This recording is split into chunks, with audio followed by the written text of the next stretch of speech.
for 10 days after their exposure, regardless of their vaccination status.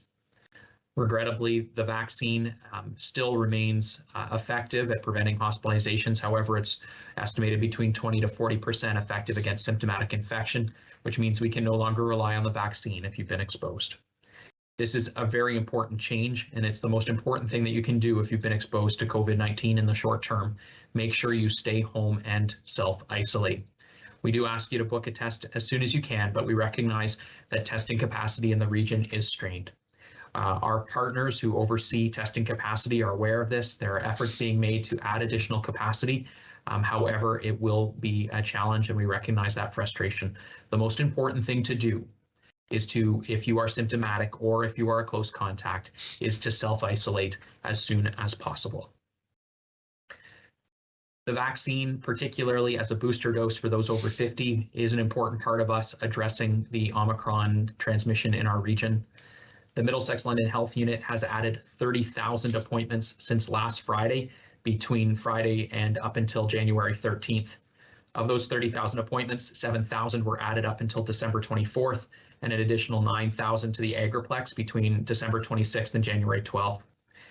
The Earl Nichols site on January 6th is now taking appointments as well. We are aiming to add as many appointments as we can. However, I do want to temper expectations. Things are moving very quickly, and it takes a village to run a vaccination clinic. We have substantial dedicated leadership, and that is absolutely critical.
To running those clinics. However, we only have so many leaders.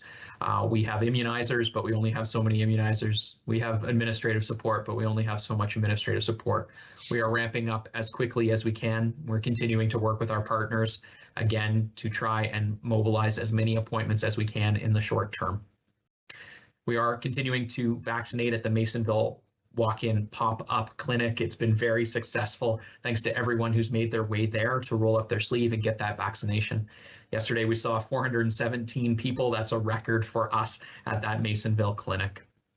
In order to manage lineups and make sure there's still space in the mall in Masonville Place, we are using a time card system. Time cards are handed out when the clinic opens and provide a time for people to return to the clinic at a later time to get their appointment. This saves those long lineups to the best of our ability. When the time cards are handed out on any given day, once we hit that 400 mark, that means our clinic capacity is full. We're not running out of vaccine, we're running out of clinic appointments, given the capacity that we have there. But thanks so much again to everybody who has joined us at that Masonville clinic to get vaccinated. With the increasing demand for vaccination, we are seeing many appointments at the mass vaccination clinics taken, which is great to see. If you do get another appointment at a pharmacy or through your primary care physician, I ask that you please cancel your appointment at the mass vax clinic because it opens up a spot for someone else. The mass vaccination clinic, as I mentioned, has added substantial spots. Continue to check back daily to see if additional spots are available if you've not yet received an appointment. Those ages 50 and above are now eligible to book at an interval of 3 months after they received their second dose. As of Monday, those 18 and above will be able to book for their booster dose. Again, mindful that the focus is on vaccinating those 50 and above in order to reduce the impact of this Omicron wave on hospitalization. We will be really trying to encourage people who are 50 and above to book an appointment if available this weekend before the Monday 18 and above eligibility is expanded. Lastly, I just want to emphasize the Omicron wave is here. This is a highly infectious variant of the vaccine. We do not yet know how severe the symptoms of illness are that it can cause. As a result, we have to move quickly in order to ensure that we stem the transmission of this variant in our community.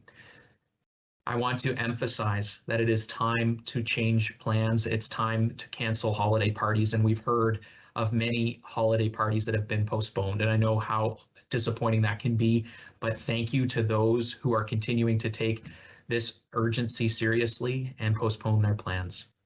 It is time to minimize social contact with others as much as possible, particularly in indoor environments. All non-essential indoor activities should be minimized, and that includes amateur sports. Regrettably, I know it's tournament season, but we've seen a substantial amount of transmission amongst amateur sports teams, and we are now calling on amateur sports leagues to strongly consider pausing or reducing activity. And I realize the impact that that can have. However, we are in a exponential growth of Omicron in our region, and for the safety of everyone, and certainly to keep our healthcare system robust and supported, we need everybody to reduce their contacts as much as possible.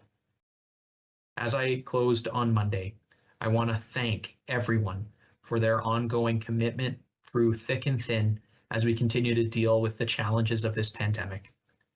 You've heard me say before, it will end. I think sometimes it feels like it may not, but it will. We are, however, asking that we continue to do what we can to limit close contacts, get vaccinated, stay home if you're ill, and of course, be kind to one another. Thanks so much for joining us again, and I'll pass things back to Beth. Thank you very much, Dr. Summers and Warden Warwick, for your opening statements this afternoon. We'll get to the questions right away as we have a number in queue. The first one comes to us from Sawyer Bogdan with 980 CFPL Global News. It is a three-part question to start things off this afternoon, Dr. Summers. Dr. Summers, Ontario is providing up to 2 million free rapid tests, but all the locations announced are in and around the GTA. No announcements for the London region. Why wasn't London included, and when will these pop-up testing sites start actually popping up in London? Also, several testing and vaccine clinics were closed recently due to more people being vaccinated. With the new Omicron variant and the province announcing the speeding up of booster shots, is there a plan to reopen them, and how long would it take to reopen if that is the plan? Thank you for that question, Sawyer. I'm going to attempt to answer all of them. Yes, the province did announce expansion of rapid test availability across the province. To my understanding, the distribution was based primarily on areas that had seen higher incident rates of COVID-19 previously and had lower vaccination coverage rates. Remarkably, of course, Middlesex-London is neither one of those places. We've had great vaccination coverage, and we've, throughout the pandemic, been either on the lower end or par for the course on incidence rates. I have raised this to the province that we too want rapid tests in our region, and I'll continue to advocate for that as we see rapid tests rolled out across the region. That was raised yesterday in conversations with them. But again, I understand the justification. A lot of the distribution decisions would have been based a number of weeks ago when the context in Middlesex-London was of course different, as was the context in the whole province. One thing I want to emphasize with regards to rapid antigen tests, they may be important adjuvant and important support as we deal with the Omicron variant, particularly for helping essential workers go to work despite potentially being exposed. However, rapid tests are not going to solve our journey through this Omicron wave alone. It is critical that even with a negative test, social gatherings should not happen. My apologies, my lights have just gone off, so I'm just going to turn those on briefly, and then I'll be right back, just so that we can continue to go. Unless you can continue to see me, and I'll just answer some questions. Great, I'll continue to go. All right, so with that, we'll get on to the other questions. In terms of vaccination capacity across the province, the entire province is ramping up as quickly as possible. However, as I mentioned, it takes a village to do so. The testing capacity that we had in July required the entire health system, primary care, hospitals, public health units, etc., emergency preparedness, paramedics, the entire health sector to pivot almost exclusively to vaccination. That can't happen this time around. Achieving the levels of July is just not possible. So as a result, we will try and get capacity limits up as much as possible, but we do recognize and we ask for people's patience as we try to add more and more appointments as much as possible. As I mentioned, we have added substantial appointments, and come January, you will see expanded hours at Caradoc Community Centre and of course at Earl Nichols. My lights are back on. Just in time. Thanks very much, Dr. Summers, for answering that three-part question. Our next question comes to us from Matthew Trevithick at AM 980 CFPL. Dr. Summers, are there plans to reopen the Oak Ridge Assessment Center to ease the capacity crunch that is being seen at the Carling Heights and other testing locations in the city? Thanks for that question, Matthew. As I know everyone's aware, the health unit does not oversee testing capacity. However, we certainly do work with partners to highlight areas of concern. I know that our partners who oversee testing capacity are looking for opportunities to make sure that people can get tested, and that includes the rollout in time of take-home tests through pharmacies. I would emphasize that the same challenges in terms of finding people who can do tests are the same challenges for running immunization clinics. There are only so many hands to go around. And again, these are the ongoing challenges that we face 2 years into a pandemic. However, as I emphasized earlier, if you are symptomatic or if you are a close contact, the most important thing right now is that you self-isolate. That is the most important thing. If you can't get a test, I understand that frustration. The most important thing is that you self-isolate to make sure that you do not transmit the virus to others. Back to you, Beth. Thank you very much, Dr. Summers, for that response. Our next question comes to us from Andrew Graham with Global News. Dr. Summers, Andrew Graham would like to ask about the reintroduced capacity limits for large indoor venues. Theaters like Cineplex are now limited to 50% capacity, but smaller theaters like the Grand Theatre and Landmark Cinemas are exempt and allowed to provide showings in similarly confined spaces that don't offer much distancing for audiences. Does this pose any concern? Thanks for that question, Andrew. I am concerned of any public space where people are gathering, which is why I'm asking for everyone to limit their activities as much as possible when it comes to indoor gathering with others. The province did implement some capacity limits yesterday, as you note. We will be monitoring to see if the province will add additional restrictions. If not, and if we continue to see the incident rates rise, we may have to look at a regional or local level at whether or not additional restrictions will be required. Again, we are watching the province closely on this. I am concerned about public gatherings of any type, and I would encourage people to limit their non-essential indoor gatherings with others as much as possible, and make sure that you are wearing a mask, keeping your distance, and of course, if you are ill in any way, stay home. Thank you very much, Dr. Summers, for that response. Our next question comes to us from Megan Stacey with the London Free Press. Dr. Summers, Megan Stacey would like to know, with cases rising so quickly, is MLHU losing the ability to track cases and determine their source? Thanks for that question, Megan.